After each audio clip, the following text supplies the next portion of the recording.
You mentioned to me that you're never coming back to America. Is that were you actually being serious when you said that? I'm so serious. Wow. Yeah, I will not. Which is why I'm building the house in Accra. Welcome back to the channel. It's your man, King Anan. And on this channel, I create content about visiting Ghana, moving to Ghana, and possibly living in Ghana. And you know me, the one thing about me, I make videos about Ghana because, that's where I'm from. And I love just talking about Ghana. But the lady next to you, her name is Brittney. And what's up, Brittney? So one day I was just flipping through social media. And the funny thing about it is we've been on Facebook as friends for quite a while. I don't even know how that happened. But I saw her on her IG, and her IG page is popping, by the way. Y'all got to check her out. I'm going to drop the link below so y'all can check it out and hook up with her. So I just decided to send her a message and ask her, what's going on. I didn't know she was in Ghana, but she also happens to be a teacher. And, we're doing this video because I wanted to find out her why. One thing about me, I'm a really curious person, and I always want to know why people are doing things, what inspires them to do certain things in their life. Because I believe that why is a question that you should always ask yourself, is really, really important.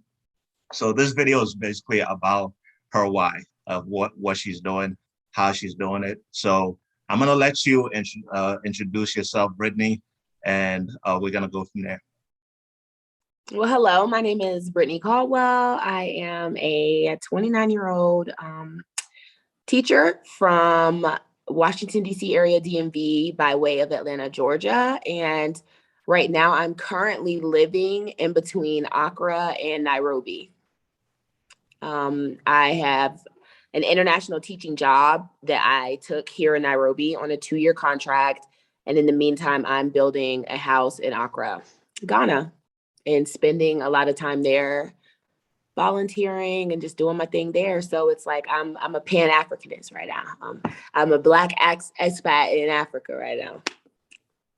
That is awesome. So what led you to, from somebody being outside of DC by way of Atlanta, as you said, what led you to Ghana and just wanting to connect with Africa, period? So I was an African diaspora major at Howard. So I've always had a real interest in the diaspora. And then I started dating somebody who was Ghanaian, and it just never in my mind, even though I studied so much at Howard, I think as a Black American, there's a gap of wanting to visit, but not knowing how to navigate into that, or where to stay when you get there. It's just kind of a lack of knowledge. And then this is before Instagram and all the travel stuff was super, super heavy as it is now. Mm-hmm. So it was not something that I just never thought of doing, but he encouraged me hey, let me take you home. You'll actually really love it. So I went, and I was just captivated emotionally. And every time I kept going back, I just did not want to come back home, to be honest. So I actually, I'm really interested in education, and equitable education is something that that was what started my page, even in Atlanta, championing for my kids and all the inequities that take place in the Black community. And I sat down and started thinking about the things that I would complain about as a teacher. And when I visited schools in Accra, I just felt this is even irrelevant. What I get upset about as a teacher in Atlanta is really irrelevant compared to what they're dealing with here. So I kind of started to shift my focus into helping those type of schools succeed. And I was so impressed because their students were still grade level above what it is in the US based off of the little to no resources that the teachers had. So that's really what made me wow, this is wild. And then I just felt no purpose. I didn't feel as strong of a sense of purpose teaching in the States anymore. So I was I want to contribute, and I can't do that going from the States here is too far. Let me just go. Okay. That's cool. So Yeah. we're gonna touch on the part about being a teacher in Accra, Ghana, in a little bit. But I want to ask you. So basically, you connected with Ghana through your boyfriend at the time. You kind of felt the Ghana vibes, and he took you back home. So what was that like being introduced to Ghana through him, and possibly meeting his family and all that? It was amazing. I was shocked. At first, I thought his family was just like super nice to me, but it's really how the culturally, that's how it is. Like, that's how everybody really is, super welcoming. It was just so emotional. I don't want to sound corny, but it's just like a homecoming Right. almost. You know what I'm saying? And like everybody who I met, even like not his family, was just so like welcome, like Aquaba. yeah, like thank you for being here. Like, I don't know. It's just the vibe, my body, my skin was glowing because I usually have eczema. I was like, Kobe, I think that my body is made to be here. You know what I'm saying? Yeah, 'cause I didn't have the same skin issues I have in America. It was a really, really good trip every time. So eventually I just started doing my own thing. Like that's what led me even to the schools. He's not really even a part of that. Like I've branched off into my own. I can pretty much navigate opera by myself at this point because every single time I went back, I was just getting more and more comfortable and my own purpose because I Right. felt so comfortable.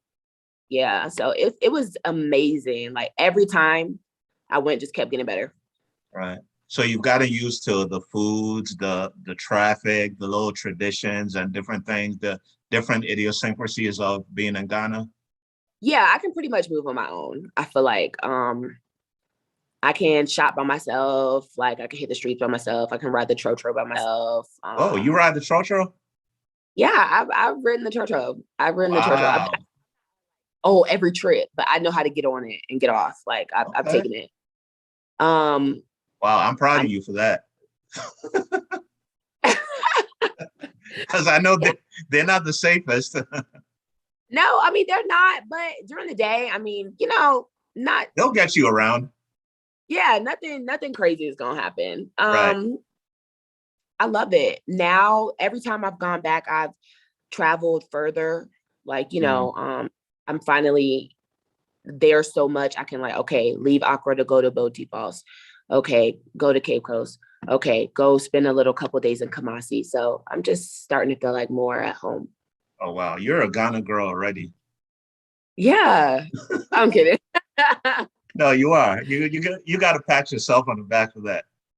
Yeah, it just takes you like going off on your own. You just gotta Mhm. try it. Right. Yeah, you got to put yourself out there because you just never know what you're gonna connect with. So what do you tell people like you, for example, teachers? You've seen what the situation is like in classrooms in Accra, in a place like Accra or other parts of Ghana. They definitely don't have the same resources that we have here in schools out here in the West. So what would you say to a teacher that has an open heart like you? What would you tell them? In the States, Yeah, yeah, in the States. be adamant, but be grateful. Fight for more, but remember those who have less. Mm, Um, yeah, and it's not even just Africa, it truly is all over most of the world. And that's one thing traveling here to Africa has made me realize is that most places, even because people will be in my comments like, it's like that in Mexico. It's like that in Nicaragua. It's like most of the world is on the same wavelength. And it's like just these couple of countries that we're so tuned into that mhm, aren't, you know? So it's the same with education all over. Like, just be careful. As an American teacher, it's really easy to like, oh my God, we don't get paid this. But like, when I went to Ghana, these teachers were looking at me in the face like, it is very, very rare that any of us will ever own a house, period, ever. Like, they called teaching here, I forgot what the a tree word was, but it's like hand to mouth. mm, Like, it just comes into your hand and leaves because you're never really going to make as much as you should. mhm. And like at least in America, we know even if a teacher doesn't get paid a lot, you have a pretty decent retirement Yeah, situation. Like at you least make a you have living. You're you comfortable. know Yeah, like but right. there like that. It's not like that. So it's just humbling. Remember others. Yeah. Hmm. Great advice. Great advice. So now that you're pretty much in Africa, I mean, I believe at once, while we're communicating, you mentioned to me that you're never coming back to America. Is that were you actually being serious when you said that? I'm so serious. Wow. Yeah, I will not. Which is why I'm building the house in Accra. Um, I just don't see the advantage for me. And what I'm doing right now with international teaching, because I would love to just not have to work and be able to like fundraise full time and like do all this, but I have bills. And then I Hmm. also use a lot of my extra money I'm getting from international teaching to like further push it over there and do this. And I make more internationally teaching. My bills are paid. They pay your housing. So I'm just like, I don't know why I would ever go back to America. And it just does not feel good. Like I don't know. I'll go visit. Of course, I'm not saying like, but as far as like owning property or like, I will never buy a car in America again. I will never buy a house in America. That's just not my dream anymore.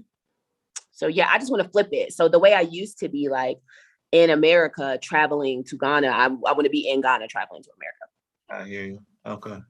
Yeah, guys, Yeah. if you're enjoying this, please make sure that you give the video a big thumbs up. And if you like content like this, please make sure you subscribe to the channel. I'm also going to be dropping Brittney's link because she does have a YouTube channel as well, chronicling her adventures of teaching and whatnot in Ghana, both in Ghana. So check her out. Make sure you subscribe to her channel and tell her that I sent you.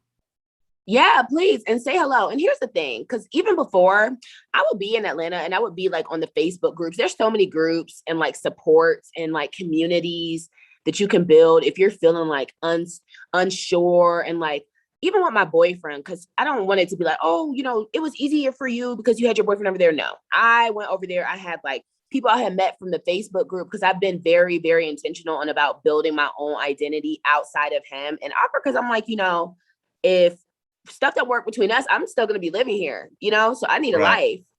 life to do my thing. But it's just so many, there's more of us expats, African Americans all over who are just taking the chance and leaving than you would think. It's like people just don't really post a lot or like you don't see a lot, but like when you go looking for them, they're there. And like even in Nairobi, one of my biggest sources of support have been the African Americans in Kenya Facebook group. We have a WhatsApp group. So it's just about taking that leap and building the communities that you want to see. I love it. I mean, I'm so happy and at peace. The only thing that makes me sad sometimes is the time difference as far as my family, but Right. they need to move to Africa. Yeah. At this Yeah. Yeah. Yeah, yeah, folks. I'm just gonna paraphrase. I'm sorry, what she just said. Find your tribe. Your tribe is out there. yeah. Here's the thing too. If you don't like it, you can go home. That's it. Just try it. Right. Yeah, if it's something that you want to do or somewhere you want to move, the worst that could happen, because my whole family was so negative. Like, trust me, my family is South Carolina folk, Mm-hmm. you moving to Africa, like, girl, you're not gonna like it there. Like, What? yeah, very negative, very, very negative. Like, not everybody in my family, but it was more like, don't get kidnapped. Oh, Al Shabaab. When I'm like, oh, I'm moving to Nairobi, they're like, Al Shabaab ain't better not be calling me. Like, I'm so Wow. serious, so ignorant. And these are my family, So I don't know, just scratch the noise. And I kept telling them, look, worst that comes to worst is I will come home Mm-hmm. and I'll be home. That's it. Like, yeah. Yeah, I got to give you your props for that, for ignoring the noise and just doing you, because sometimes that's what you got to do. If you know that there's a calling out there for you, something that's compelling you to go towards it, you gotta just do you. Yeah, And you gotta. yeah, kudos to you on that. Yeah. So what would you say to other African Americans? Because I mean, right now, over the last few years, there's more people that want to get connected with Africa to seek their identity. So what would you say to other African Americans who want to try, explore Ghana, move to Ghana, Kenya, or even other parts of Africa? Start off with visits. Visit, get the vibe, acclimate yourself. I always say go where you're from. Like, take your DNA test and start from there. Like, if you don't know, I don't know where I really want to go. See where you're from and go. I have a big Kenyan, and not Kenyan. I have a big Congo DNA, like Okay. 30, please. So that's my next move that I want to go. Okay. I would start off there, plan a trip, ask around, go in a group, take a lot of people if you can. Um, it's just all in your head. You go, just go, pop out. Yeah. It's so easy for us to plan like Euro trips and stuff, but people like get confused coming to Africa. Yeah. Yeah. Years back, I used to dream of going to places like Paris or London. I've been to London before when I was much younger, but Paris used to be a dream of mine. But recently, I don't even think about those places anymore because I noticed that there's so many places in Africa. I mean, Africa is just huge. That Yeah. Zanzibar, different parts of Kenya like Mombasa, Nairobi, even that I'd want to visit before I'm not here anymore. You know? So shocked because I see other races come like to Ghana or Nairobi just so ready, like, and not scared, like just walking around. I'm so shocked. That's been one thing about Kenya. It is such a dominance of other races. Mm, It's about half non-Kenyan population, I mm. would say. It's a lot of Indians here. It's a lot of Asians here. Ghana has a lot. I mean, Accra has a lot, and I'm Indians, like, right? yeah, like, these people are not afraid to like step out Yeah. and they're not black, so I mean, you black, you gotta pop out. Yeah. Yeah. Yeah, that's what I've always told Black people who, might have asked me in the past about Africa. And I keep telling them like other races are there, so why can't you? Your skin color tells you that you're not from here, you're from Africa. Even though some Black people might want to deny it, but you're African. So why can't you connect with your ancestral land? They're ready and they're making money and they're buying land, and that's why Mhm. I'm telling you, like, listen, buy land. Yeah, Yeah. So because the what was price is that? going. What was that process like in Ghana? Because it's I've heard stories and I know that it can be difficult depending on who you're dealing with. So what was that like purchasing your It land? was stressful and it was messy, but you have to find the right people. And you just have to go through legit stuff.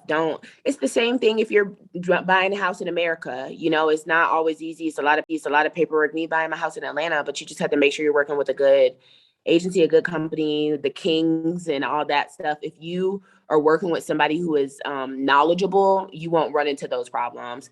But a Okay. lot of the whole stories I hear online about people having issues with land purchasing is like you're just making bad decisions in general. Mm, Um, expect the same amount of paperwork and professionalism that you would get buying land in the States, because there are official ways to transfer land and things in Ghana. It's not just like this unofficial process. No, they have insurances and things, paperwork that you need to look forward to having. So thankfully, and I share his contact information, my contractor Raymond helped us, did everything. Kobe is from there, so it's easier for him to know, right. if someone in games, but Raymond has helped a couple of my friends get land. So I will give you his information to put below as well Okay. for people who are serious about purchasing land. Number one, you need to know what your budget is, what are you trying to spend? Do you want to be inner Accra, outer Accra, not in Accra at all, maybe on the coast? So those are things that you need to go and visit before you just like buy a plot of land, unless you're trying to like Airbnb it, which is something I've seen a lot of people doing, buying land, putting up carton homes and Airbnb, luxury Airbnbs. I mean, there's a lot of things you could do, but just move smart and try not to do too much like online. You need to be there. You need to go. Right. Put your foot on the soil. Yeah. So Yeah. yeah, in other words, it doesn't have to be complicated, but do your due diligence. You just have to find the right. Yeah. It's the same thing with buying a car. I mean, yeah. Right. Find the right. Take your time. Yeah. Yeah. So now you said that you've been in Nairobi, Kenya for the last couple of weeks. You've had a good sample size of time. What's the differences between there and Accra, Ghana, from the little time that you've been, if you could put your finger on it? The food here is just not it. I like Really? Ghana, the food is just on a whole nother level. There's no comparison. I miss Boflo. Like I miss No, being true. I'm so serious. Like I miss like the street food, there's no comparison. The streets are not really as busy. And this is all over. They're not in the streets. So they have like businesses on the side of the roads and stuff. But you know how like people are in the streets in Accra, Right. you know, on the streets. Right. They're not really like that. It's very colonized. It's way more developed, that I can say. There's a lot more like high rises and like that little airport area in the East Lagoon area and how like nice cantonments and all that. Like that's Right. more, it's bigger here. That's like more Okay. of a, let's say, you know? So the city is way more developed, but I don't know. They are very, I don't know. I'm trying to say it in a nice way. Like I've had a lot of instances where I've seen Kenyans treat the Indian natives like better than Kenyans. Wait, say that again. Like treating the Indian natives like a little better. Oh, okay. It's like more of a colonial like. That's one thing about Africans. We all have a little bit of that in us, I believe. I see less in Ghana though. Yeah. Okay. I've seen it less. And then in Ghana, a lot of people still have their like traditional names still, you know. Here it's not common. Like even a lot of the Kenyans who work at my school, I mean, it's predominantly Christian names versus like a lot of people in Ghana still have, it's a mix, you know. Wow. I think the culture is a little more vibrant over there. In Kenya? In Accra. In Accra, okay. Yeah. Okay. Kenya's Wow. Kenya's more city though. It's easier. It's more, things are more accessible. I think it's just easier. Yeah, but I'm excited to learn and like go deeper from Nairobi too, because I am in the capital, you know? Right. Right. Yeah. So I've heard this about Kenyan food that is less spicier than Ghanaian food. Is that true? It's just bad. Yeah, they don't do spices over there. They don't like, okay, it looked like jollof. So I was like, oh, okay, like we were doing something. I eat it and it's like a cinnamony taste. Yeah, they use like nutmeg. Oh no. The goat in it. So I was like kind of confused. Like it's a mess. They're big on samosas. That's their specialty here. Okay. Samosa, chapati. A lot of their cuisine is mixed with Indian. Yeah, the Indian influence. Really deep here. They've been coming over from there for decades. Century. Like I think I heard that it's like they just worked on trying to become an official Kenyan tribe, recognized tribe, like some Indians who have been here for like 3 generations. Wow. Yeah, or something like that. But It's a heavy Indian presence, and the food that is like Kenyan cuisine is very infiltrated with Mhm. hints of Indian. So it's interesting. Like I said, I'm new. So I mean, I just maybe don't know all the spots yet. I'm gonna keep looking, keep exploring. Um, yeah. Wow. Well, Brittney, it's been awesome talking to you. Tell the people out there what from your perspective, what you would like them to know about Africa since you've been in Africa this amount of time. Um, Africa is growing. Africa is ready for you. Africa is full of opportunities. Africa is amazing. It is safe. It's coming. I'm coming from Atlanta. Okay. Like it's just the same way people still go to Atlanta, even though it's a little, it's the Hmm. same vibe. So it's nothing to be afraid of.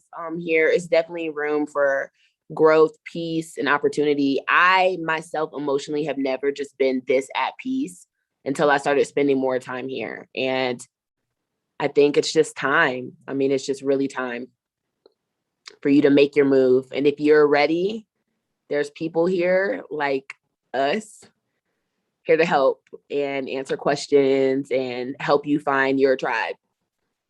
Absolutely. Absolutely. That was well said. So, yeah, we're just here to be a conduit for you to connect with the continent. So, just keep on watching my channel, keep on watching Brittney's channel, and make sure you're engaging with us. Have any questions, comment below, and let us know. We just love being a part of what's happening right now as far as exposing Africa to the world. So, thank you so much. Miss For having Caldwell, for me. coming onto my channel. It's been an absolute pleasure talking to you.